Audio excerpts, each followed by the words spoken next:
Bonjour à chacun et à tous. Merci de nous rejoindre sur cette nouvelle vidéo. Alors, comme prévu, nous allons commencer avec le cours sur le solaire photovoltaïque.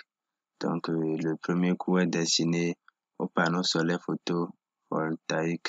Pour ceux qui tombent directement sur cette vidéo, c'est une première vidéo parmi une série de vidéos qui sont toutes destinées au solaire photovoltaïque, à nous faire comprendre ce que c'est que le solaire photovoltaïque. Donc, j'invite ceux qui ne sont pas encore abonnés à la chaîne à bien le faire et surtout à activer la cloche de notification pour être notifié lorsque les nouvelles vidéos seront mises en ligne. Donc, sans plus tarder, nous allons commencer. Voilà. Alors, quand nous parlons du solaire photovoltaïque, il faut d'abord connaître ce que l'on entend par cellule photovoltaïque. Alors, la cellule, unité de base d'un système photovoltaïque, produit une tension continue de 0,5 volts à 0,6 volts. Alors, l'unité de base d'un système photovoltaïque, c'est ce que nous appelons cellule photovoltaïque. Donc, vous voyez l'image là. Et on peut juste dire que c'est le panneau solaire à l'échelle microscopique. Donc, voici l'élément qui produit le courant continu de manière microscopique avec une tension pouvant aller de 0,5 volts à 0,6 volts. Alors, quand nous laissons la cellule photovoltaïque, il faut comprendre ce qu'on appelle module solaire photovoltaïque ou bien panneau solaire photovoltaïque. Ce sont des mots synonymes. Donc, il est dit ici que pour produire plus de puissance, les cellules sont assemblées pour former un module PV ou panneau PV. Donc, lorsque nous avons parlé récemment de cellules photovoltaïques, nous avons vu que les cellules photovoltaïques ne délivrent qu'une tension continue allant de 0,5 volts à 0,6 volts. Alors que généralement, pour nos applications, on a besoin de tensions un peu plus grandes que ça. Donc, afin d'obtenir de plus grandes tensions, ces cellules sont associées de manière à obtenir ce que nous appelons panneau solaire ou bien module solaire. Donc, vous voyez là un exemple de panneau solaire ou bien de module solaire et qui est constitué de ces différentes cellules. Voilà. Et ici, il faut noter que la tension du module est égale à la tension d'une cellule fois le nombre de cellules. Pour savoir la tension que peut délivrer votre panneau, il suffit juste de faire la tension d'une cellule qui est entre 0,5 et 0,6 volts fois le nombre de cellules que compose votre module. Alors, vous avez là une image qui quand même illustre les différents panneaux solaires. Ici, vous avez un panneau de 36 cellules. Ici, un panneau de 72 cellules et là, un panneau de 60 cellules. Donc, il est mis ici que c'est un panneau de 12 volts. Ici, panneau de 24 volts et ainsi de suite. Donc, voilà, ça peut paraître quand même bizarre parce que lorsque je parlais de panneau solaire tout à l'heure, je disais que la tension du panneau, ça fait le nombre de cellules qu'il contient fois la tension d'une cellule qui est entre 0,5 et 0,6 volts. Alors, ici, il est dit que ce panneau a par exemple 36 cellules, vous pouvez compter. Donc, logiquement, le panneau peut délivrer une tension allant de, bon, quand je fais 36 fois 0,5 volts, je me trouve autour de 18. Et quand je fais 36 fois 0,6 volts, je me trouve aux environs de 20, 21, 22. Voilà. Donc, logiquement, le panneau devait produire jusqu'à 20, 22, 23 volts. Alors, quand on parle de panneau de 12 volts, les 12 volts ne représentent juste que la tension nominale. Voilà, c'est juste la tension nominale. Sinon, le panneau peut délivrer plus que ça. Le panneau peut délivrer le nombre de cellules fois la tension d'une cellule. Donc, c'est aussi pareil pour les deux autres types les deux autres panneaux que vous voyez là. Alors, nous allons rapidement continuer et voir ce que nous mettons dans le champ solaire photovoltaïque. Donc, de manière pratique, plusieurs panneaux solaires sont connectés entre eux et installés sur des supports. C'est ce qu'on appelle champ solaire PV. Ici, on nous donne la définition d'un string qui est juste un ensemble de panneaux reliés en série. Donc, quand vous avez dans un champ PV deux panneaux en série quelque part, vous pouvez dire que vous avez constitué un string de deux panneaux. Voilà. Et là, vous pouvez voir un champ solaire photovoltaïque. Donc, vous voyez que nous avons plusieurs modules de même caractéristique. Après le champ solaire, nous allons voir cette fois-ci les différentes technologies de panneaux solaires que nous pouvons rencontrer. La technologie développée ici, c'est la technologie au silicium. Quand nous prenons les panneaux au silicium, voilà, au silicium, nous en avons trois types. Nous avons les panneaux monocristallins, donc les panneaux polycristallins et les panneaux au silicium amorphes. Alors, quand nous prenons panneaux au silicium monocristallin, donc panneaux monocristallins qui offrent un rendement allant de 16 à 24%. Actuellement, sur le marché des panneaux solaires, donc ce sont les panneaux monocristallins qui offrent quand même le plus grand rendement possible. Donc, c'est de 16 à 24%. Là, vous avez une image de ce genre de panneaux.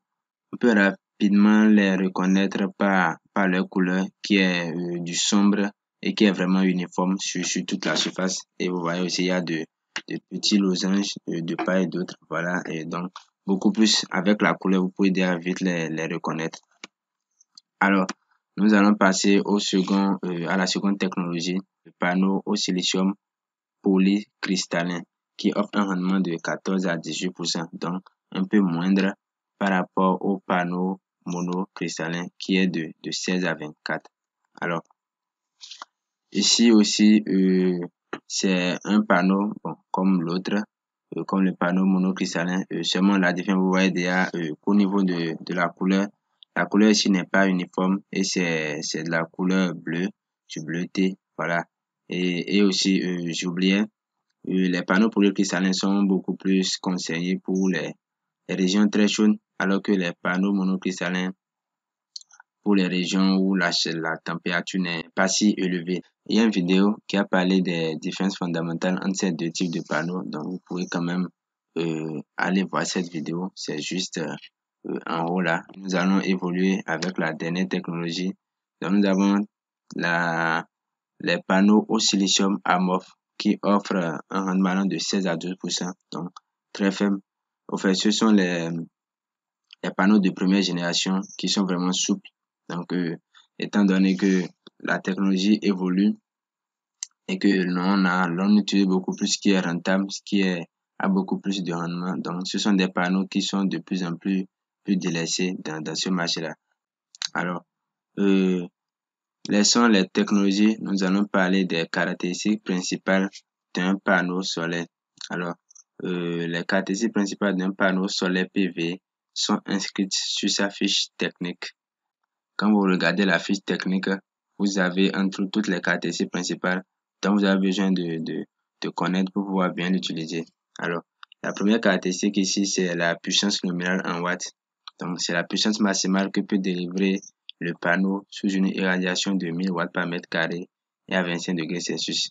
Donc, c'est ce que nous appelons les STC, c'est-à-dire conditions standards de test. Généralement, quand vous avez un panneau, on dit voilà, tel panneau, c'est un panneau de 270 watts, c'est un panneau de 250.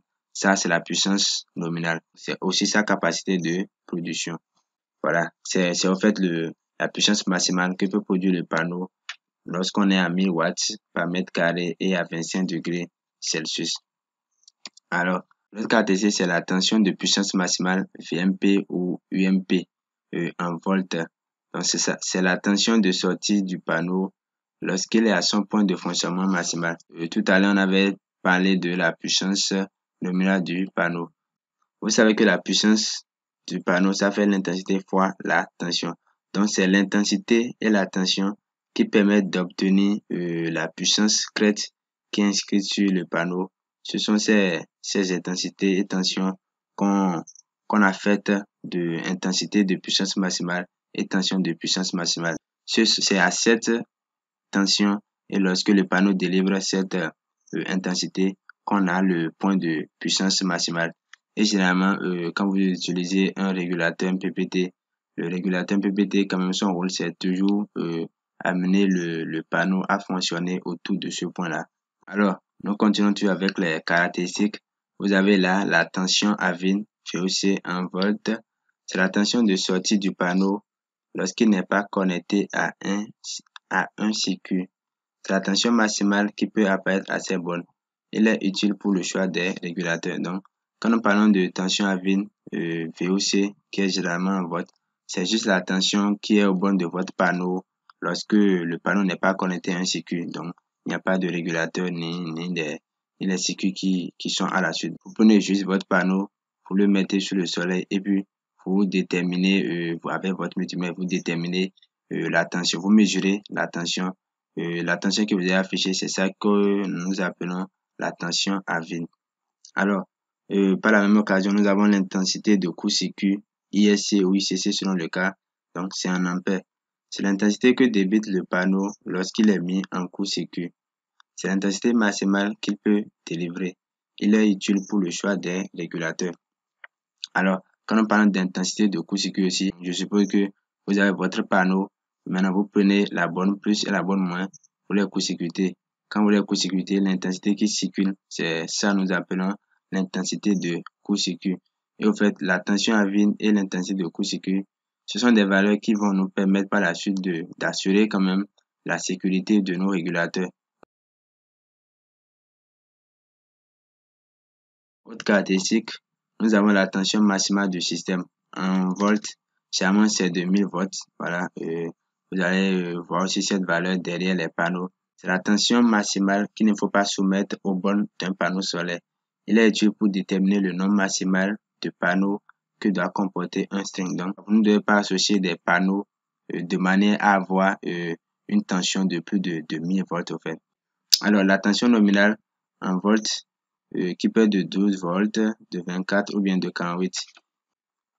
Alors, nous allons continuer. Donc ici, vous pouvez voir un exemple de fiche technique. Vous pouvez le voir là. Toutes les caractéristiques dont nous venons de parler un peu plus en haut. Vous avez là la puissance. Vous avez là la tension de puissance maximale. L'intensité de puissance maximale. Vous avez là la tension à vide. Vous avez ici l'intensité de court-circuit. Vous avez là la tension maximale du système et ainsi de suite. Vous avez aussi les dimensions, le poids et d'autres valeurs que vous pouvez quand même prendre en compte pour vous calculer puis pour vos choix. Voilà. Parlons maintenant du comportement. En 6, parlons du comportement des panneaux. Étant donné que les panneaux, nous les installons chez nous dans des conditions données, nous avons les conditions météorologiques, voilà, tout et tout qui influe sur le comportement des panneaux. Alors, il est dit ici que la tension délivrée par un panneau est plus sensible à la température que l'intensité ne l'est. C'est-à-dire quoi? Au fait, quand, quand la température varie, c'est beaucoup plus la tension que peut délivrer votre panneau qui fluctue beaucoup. Donc l'intensité n'est pas très sensible à ça. Voilà. Et pour info, plus la température augmente et quand même plus votre tension, la tension que peut délivrer le panneau diminue. Donc les tensions à vide les plus élevées sont obtenues avec les plus faibles températures. En fait. Par la même occasion, l'intensité débitée par un panneau est plus sensible au niveau d'éclairement que la tension ne l'est. Donc ici, quand le niveau d'éclairement varie, c'est beaucoup plus l'intensité qui se trouve vraiment diminuée ou augmentée selon le cas. Donc la tension, elle, varie très peu. Voilà, voilà ce qu'il faut garder au niveau de ces comportements. Ainsi, au-delà de 25 degrés Celsius, la tension délivrée par le panneau diminue et cela affecte la puissance produite par le panneau et donc le rendement. Voilà. Au-delà de 25 degrés Celsius, donc à chaque augmentation de température, la puissance produite par votre panneau est en train de baisser. Donc vous voyez que c'est un peu bizarre. Bien vrai, on a besoin du soleil pour faire fonctionner le soleil photovoltaïque, mais il faudrait pas aussi que la température des cellules monte trop. Sinon, nous avons aussi des pertes de puissance.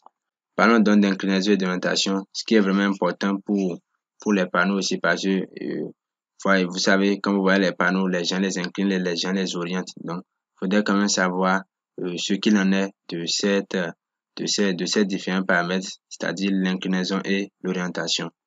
Pour produire un maximum d'électricité, les panneaux doivent être positionnés de façon perpendiculaire au soleil. Ça, c'est clair. Voilà. Pour que le panneau puisse recevoir le maximum d'irradiation possible. Mais cela est généralement impossible car la position du soleil varie en fonction de l'heure et de la période de l'année. C'est clair. Au fait, le soleil varie, sa position varie. Donc, pour avoir toujours notre panneau perpendiculaire au soleil, il va falloir utiliser les systèmes qu'on appelle les trackers solaires qui suivent à chaque fois la trajectoire du soleil pour être perpendiculaire. Maintenant, pour les systèmes les plus courants, c'est-à-dire les systèmes fixes, il y a, euh, il y a forcément une inclinaison et une orientation vraiment optimale que on peut adopter pour quand même espérer euh, extraire le maximum ou bien capter le maximum de radiation solaire. Vous voyez là le circuit, vous voyez le soleil là. Donc, il faudrait que le panneau soit orienté de manière perpendiculaire au rayonnement solaire. Donc, l'inclinaison pour les panneaux fixes, l'inclinaison optimale, c'est la valeur de la latitude du lieu d'installation. C'est-à-dire quoi?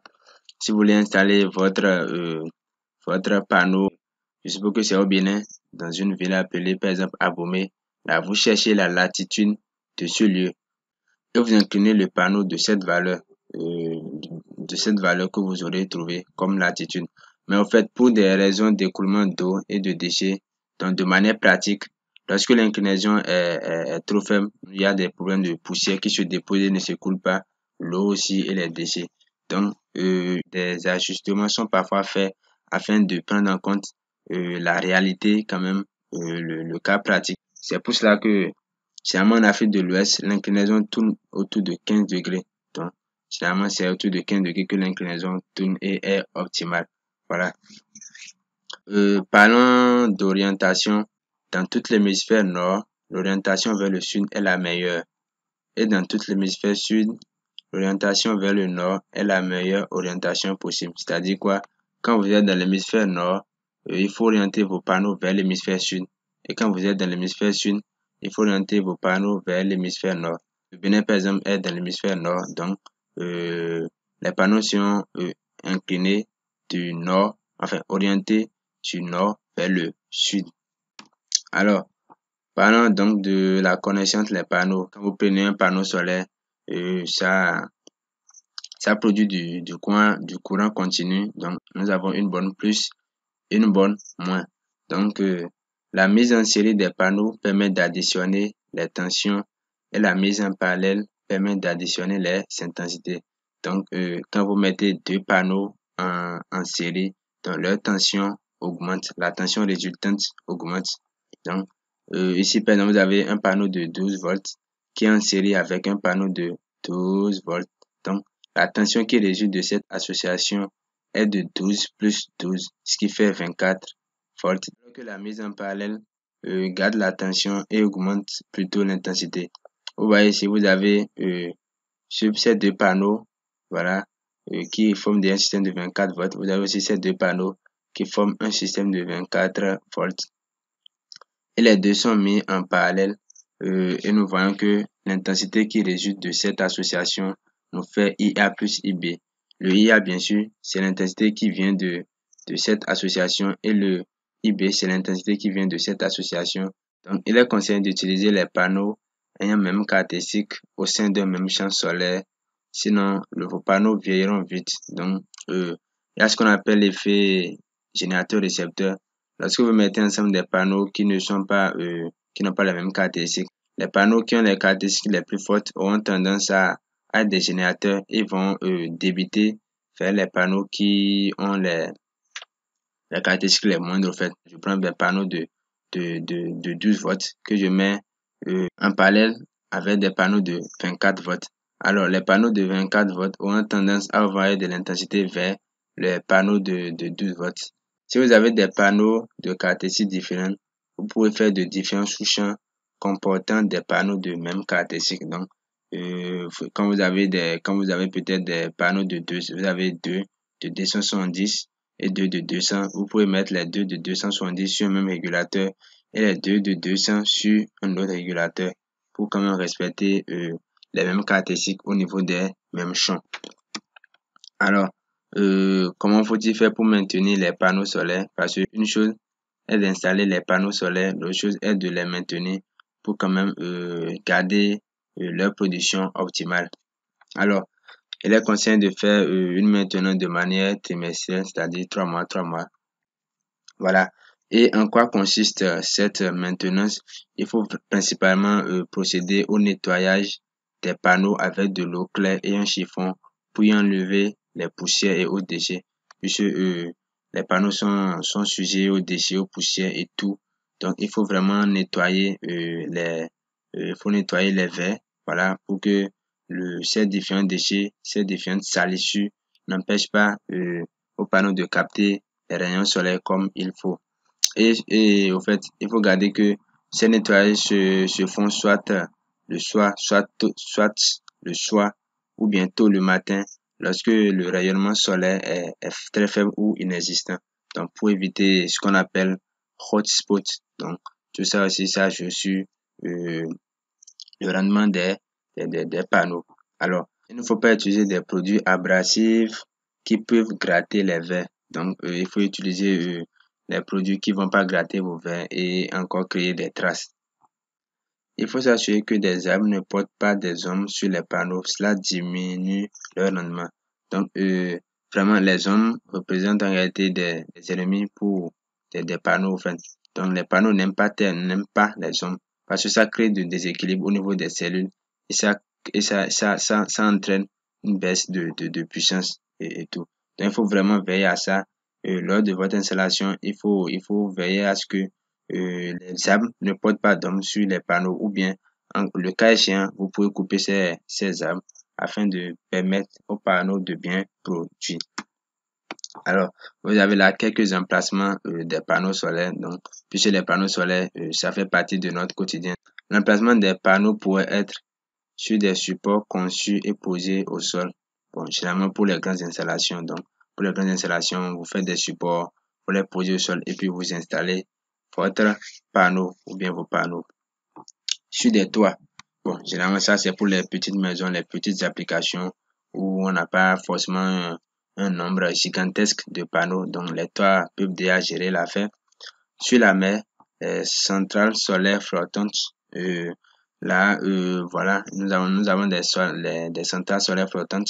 Et l'avantage là encore, c'est que les cellules ne vont pas, la température des cellules ne va pas tellement augmenter parce que nous avons dit un peu plus en haut que plus la température augmente aussi et plus la puissance baisse. Donc, dans les centrales solaires flottantes, la possibilité est donnée aux panneaux, aux cellules de ne pas se chauffer, donc d'être optimale. Les panneaux peuvent aussi se poser au sol ou sur un mât et ainsi de suite. Vous pouvez voir ici les différents emplacements qui ont été proposés. Là, vous avez sur le sol, vous avez sur le sol là, incliné, donc avec un petit support. Là, vous avez sur un mât, généralement, quand vous voyez les panneaux de signalisation solaire, donc ça se présente un peu comme ça.